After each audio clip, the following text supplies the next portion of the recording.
جی، آپ کا سوال مجھے پہنچا ہے، آپ کہہ رہے ہیں کہ قرآن ساری دنیا کے لیے ہدایت کیسے ہو سکتا ہے، کیونکہ یہ تو عربی میں نازل ہوا ہے۔ اس کے اوپر آپ نے مثال پیش کیا ہے کہ کوئی شخص کسی کو پیغام پہنچا رہا ہے، انگلش میں پہنچا رہا ہے یا چائنیز میں پہنچا رہا ہے، اور جس کو پیغام پہنچا رہا ہے وہ نہ تو انگلش جانتا ہے نہ چائنیز جانتا ہے، تو اسے پیغام کیسے سمجھ میں آئے گا؟ تو اس سے آپ نے یہ نتیجہ اخذ کیا ہے، یہ سمجھانے کی کوشش ہمیں کی ہے کہ قرآن کیونکہ عربی میں ہے تو ساری دنیا تو عربی جانتی نہیں ہے، اس لیے یہ قرآن ساری دنیا کے لیے ہدایت کیسے ہو سکتا ہے؟ تو سب سے پہلے مجھے آپ یہ بتائیں الزامی جواب کے طور پہ کہ قرآن کو کس زبان میں نازل ہونا چاہیے تھا؟ ٹھیک ہے، پہلے تو یہ آپ مجھے بتائیں۔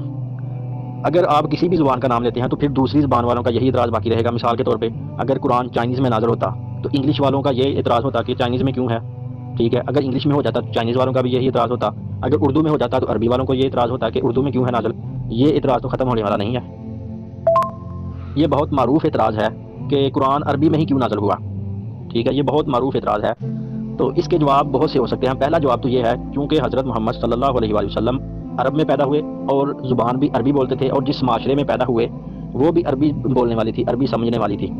تو اس لیے یہ لازمی تھا کہ قرآن اس زبان میں نازل کیا جاتا جو اس قوم کی زبان تھی، تاکہ آسانی سے وہ قوم اللہ کا پیغام سمجھ سکتے۔ اگر مثال کے طور پہ قرآن کسی دوسری زبان میں نازل ہو جاتا تو جو عربی تھے، عرب بولنے والے، جہاں پر حضور صلی اللہ علیہ وسلم مبعوث ہوئے، تو اس قوم کو اللہ کا پیغام سمجھنے میں دشواری ہوتی۔ وہ اعتراض کرتے کہ آپ عربی بولتے ہیں، ہم بھی عربی بولتے ہیں، اور قرآن کسی دوسری زبان میں ہمیں کیوں پیش کر رہے ہیں؟ اس لیے یہ ضروری تھا کہ اسی زبان میں نازل کیا جاتا۔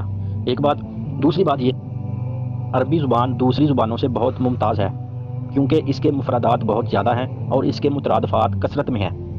ہر لفظ قرآن کے معنی کو بیان کرنے اور اس کے مقاصد کو کئی جہات سے ادا کرنے اور پہنچانے کی صلاحیت رکھتا ہے۔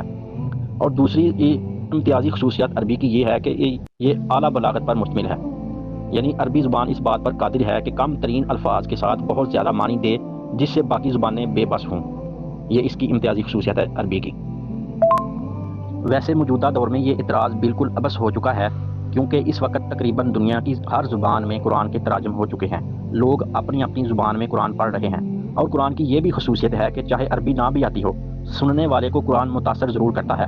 اسی لیے تو لوگ قرآن سے متاثر ہو کر سب سے زیادہ اسلام قبول کر رہے ہیں۔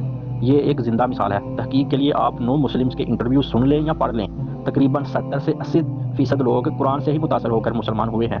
ایک اور بات، جہاں لوگ دوسری زبانیں سیکھ سکتے ہیں تو عربی بھی سیکھی جا سکتی ہے۔